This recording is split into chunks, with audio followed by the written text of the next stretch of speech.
విక్రమ్, ఏమైంది నీకు? ఆ దెబ్బలేంటి? రే రోహిత్, వచ్చి కూర్చో, వచ్చి కూర్చోరా.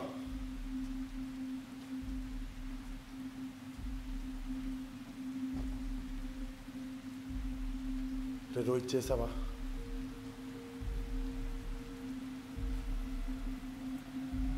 నేహా ఎక్కడ్రా? నీతో చాలాసార్లు.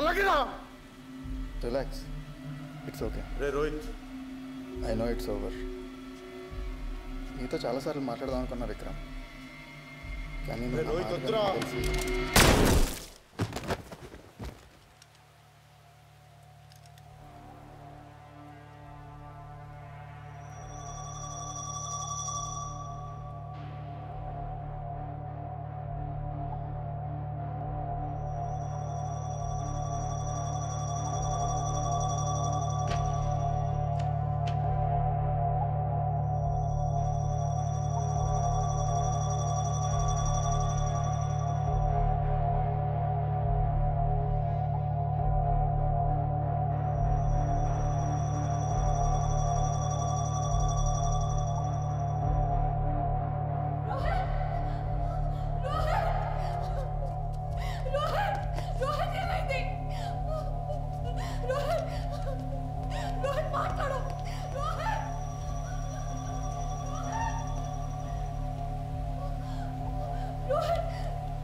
నేహా ఎక్కడ? స్వప్న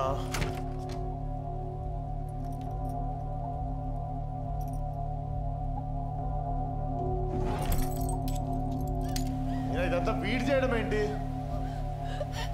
ఇదంతా చేసింది రోహిత్ కాదు, నేనే చేశాను.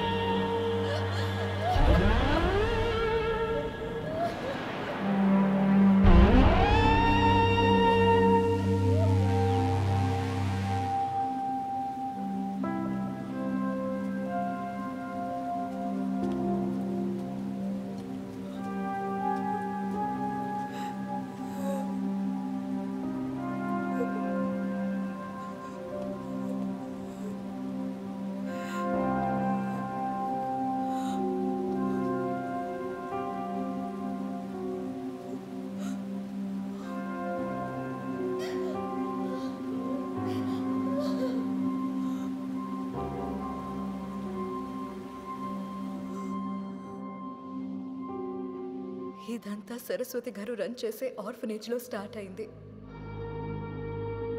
నేను, ప్రీతి, నా చెల్లెలు అలేఖ్య చిన్నప్పుడు అది ఆర్ఫనేజ్లో ఉండేవాళ్ళం. అప్పుడు ఒక అమ్మాయిని అడాప్ట్ చేసుకోవడానికి యుఎస్ నుంచి మోహన్ వాళ్ళ తమ్ముడు శివ, తన వైఫ్ ప్రియా వచ్చారు. ఉన్న వాళ్ళలో మీరు చెప్పిన ఏజ్ గ్రూప్లో మీ సిచ్యువేషన్కి సెట్ అయ్యే అమ్మాయిలు ఎవరినైనా చూస్ చేసుకోవచ్చు. బట్ నేను చెప్పింది గుర్తుంది కదా, మీరు ఎవరినైతే చూస్ చేసుకుంటారో తనని నేను అడుగుతా. తను ఇష్టపడితేనే నేను పంపిస్తా. ఆఫ్ కోర్స్ మ్యామ్, ఈ ముగ్గురు పిల్లల్లో మాకు ఎవరైనా ఓకే. వాళ్ళు వాటేసుకున్నప్పుడు ఎంత బాగుందో నేను చెప్పలేను. నాకు ఆ ప్రేమ కావాలనిపించింది, కానీ నాకంటే ఎక్కువ నా చెల్లి అలేఖ్యకి ఆ ప్రేమ అవసరం. అలేఖ్య అనే పాపకి చిన్న హెల్త్ ఇష్యూ ఉంది హార్ట్లో. ఒక 2-3 ఇయర్స్లో ఆటోమేటిక్గా సెట్ అయిపోతుందని డాక్టర్లు చెప్పారు. బట్ మీకు ఆ అమ్మాయి వద్దు అనుకుంటే మిగిలిన 2 పిల్లలు ఎవరో ఒక అమ్మాయిని అడాప్ట్ చేసుకోవచ్చు. అయ్యో అలాంటిదేం లేదు మేడం, మాకు ఎవరన్నా ఓకే. అలా అయితే సరే, ఒక పని చేద్దాం. ప్రీతి, చెల్లికి హార్ట్లో ప్రాబ్లం ఉంది కదా, తను వాళ్ళతో వెళ్తే ఎక్కువ రోజులు బ్రతుకుతుంది. సో నీ పేరు వస్తే నీకు వెళ్ళటం ఇష్టం లేదని చెప్తావా? అలాగే అక్క. ప్రీతి, వస్తున్నా మేడం.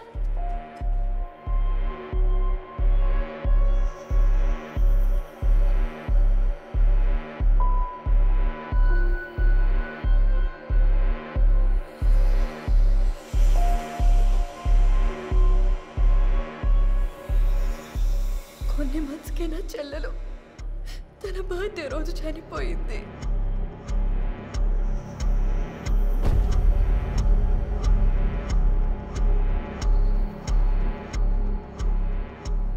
మెల్లగా నా చెల్లి లేదు అన్న నిజాన్ని యాక్సెప్ట్ చేయడం మొదలు పెట్టాను. కానీ ఎక్కడో నాకు తెలియకుండానే ప్రీతి మీద ఒక చిన్న కోపం అప్పుడే మొదలైంది నాలో. ఆర్ఫనేజ్ నుంచి బయటికి వచ్చాక నాకు నా రోహిత్ పరిచయం అయ్యాడు. తను నన్ను ఎంత బాగా చూసుకున్నా నా చెల్లిని మాత్రం మర్చిపోలేకపోయా.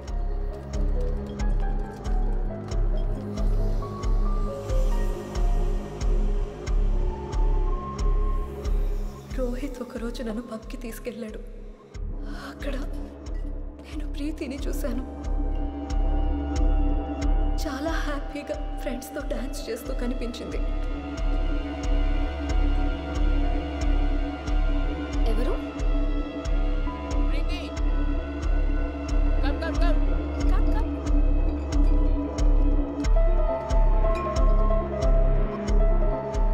ప్రీతిని అలా హ్యాపీగా చూసిన తర్వాత నాలో తెలియని బాధ ఏదో మళ్ళీ. ప్రీతి ప్లేస్లో నా చెల్లి కదా ఉండాల్సింది. డిప్రెషన్లోకి వెళ్ళాక కొన్ని రోజులు రోహిత్ నాకు చాలా హెల్ప్ చేయడానికి ట్రై చేశాడు.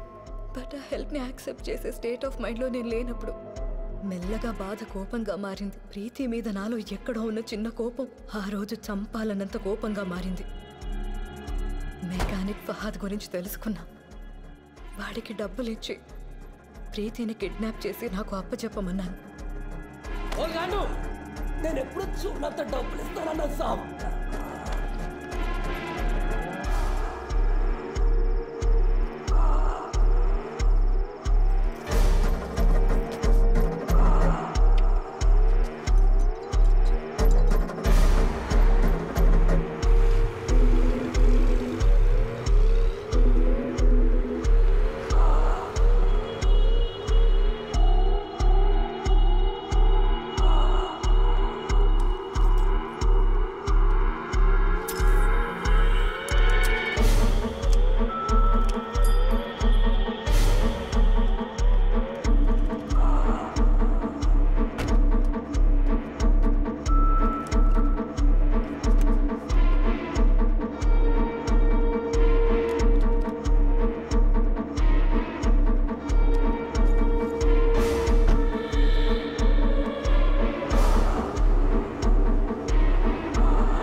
చెల్లెలి బర్త్డే రోజే నేను ప్రీతిని చంపేశాను.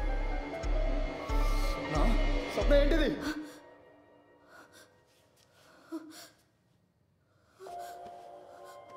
రోహిత్, ప్రీతి, రోహిత్, ప్రీతి, నేను కావాలని చంపలేదు, నేను కావాలని చంపలేదు, అనుకోకుండా జరిగిపోయింది.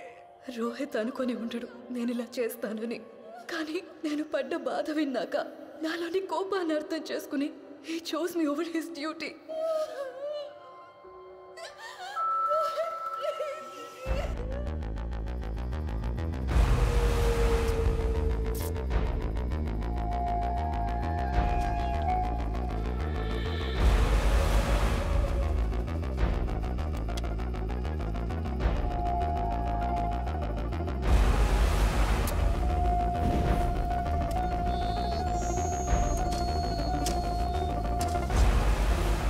ప్రీతి కేసు కొన్ని రోజులకి HITకి ట్రాన్స్ఫర్ అయింది. నేహా ఎవిడెన్సెస్ అనలైజ్ చేయడం స్టార్ట్ చేసింది.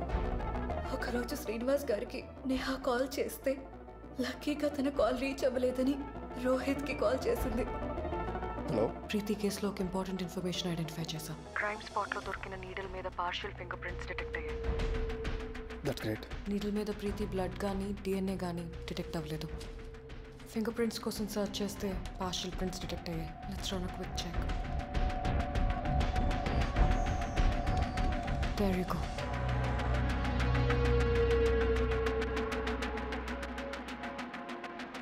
పార్షియల్ ఫింగర్ ప్రింట్స్ అంటున్నావు కదా, we need to check with the finger prints bureau.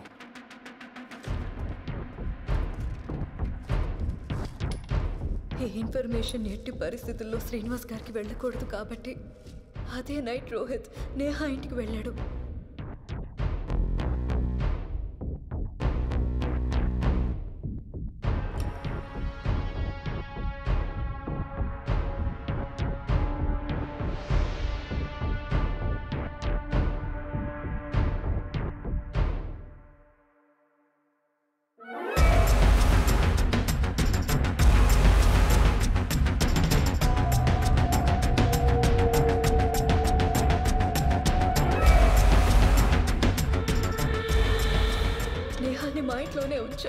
నేహాని చంపటం మా ఉద్దేశం కాదు విక్రమ్. మేము అబ్రాడ్ ఇల్లీగల్గా ఇమిగ్రేట్ అయ్యి ఎక్కడైనా డిసపియర్ అవ్వడానికి రోహిత్ వాళ్ళ ఫ్రెండ్స్ ద్వారా అరేంజ్మెంట్స్ చేశాడు. బట్ రోహిత్ మదర్ని వాళ్ళ బ్రదర్కి అప్పచెప్పి బయలుదేరతామని వెయిట్ చేస్తూ ఉండిపోయాం. మేము నేహాని సెడేట్ చేసి కట్లు విప్పేసి వదిలేసి వెళ్ళిపోదాం అన్నదే మా ప్లాన్. ఆ అమ్మాయిని వాళ్ళు వదిలేసి వెళ్ళిపోదాం అనుకున్నారు సార్. కానీ ఆ అమ్మాయి ప్రాణాలతో బయటపడితే దొరికిపోయేది నేనే కదా సార్. అందుకే చంపేద్దామని వెళ్తుంటే ఈసారి చంపారు. ఎప్పుడైతే షీలా రాజు గెస్ట్ హౌస్ ముందు ప్రీతి డెడ్ బాడీ దొరుకుద్ది అని నోట్ రాసి పెట్టిందో అప్పుడు రోహిత్ మళ్ళీ ప్రీతి బాడీని తవ్వి బయటికి తీశాడు. కానీ రోహిత్ చాలా మంచోడు. నా వల్ల షీలా పనిష్ అవ్వడం.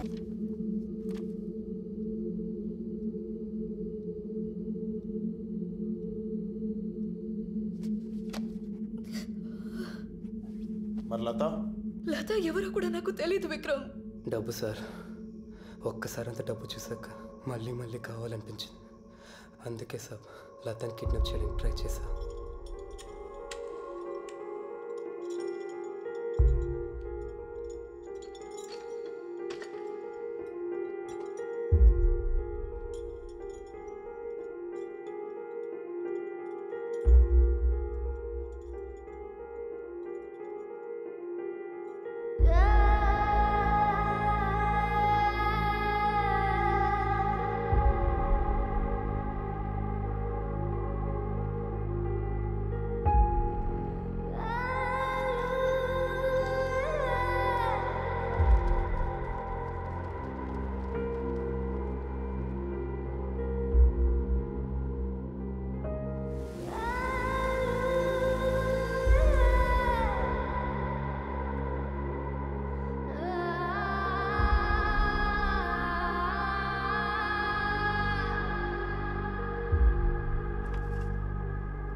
Sorry sir.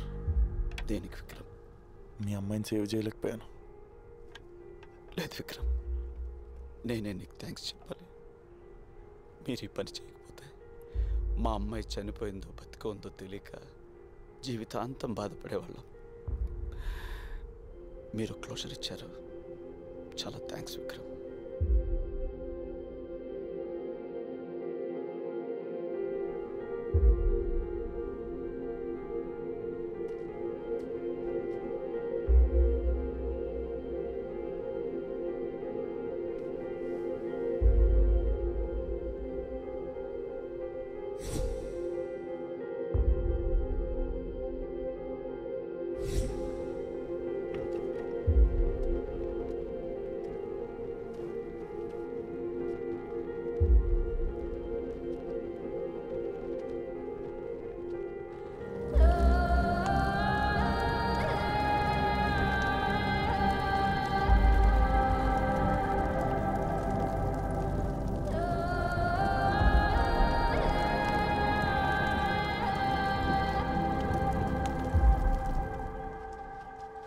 It's really nice what you have done.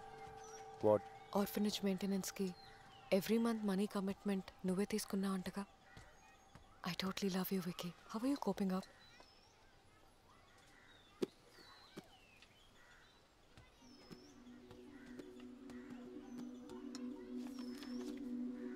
Dear Vikram,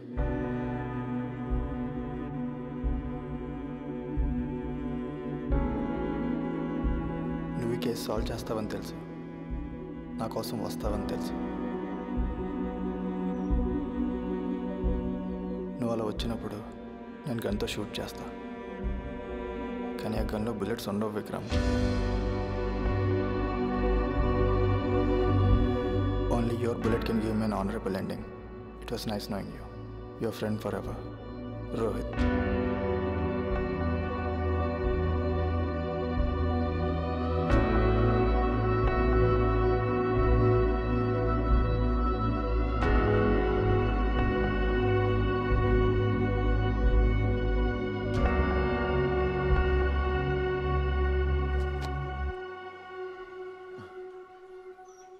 నేను చాలాసార్లు అడిగాను, బట్ ఎప్పుడూ చెప్పలేదు నువ్వు.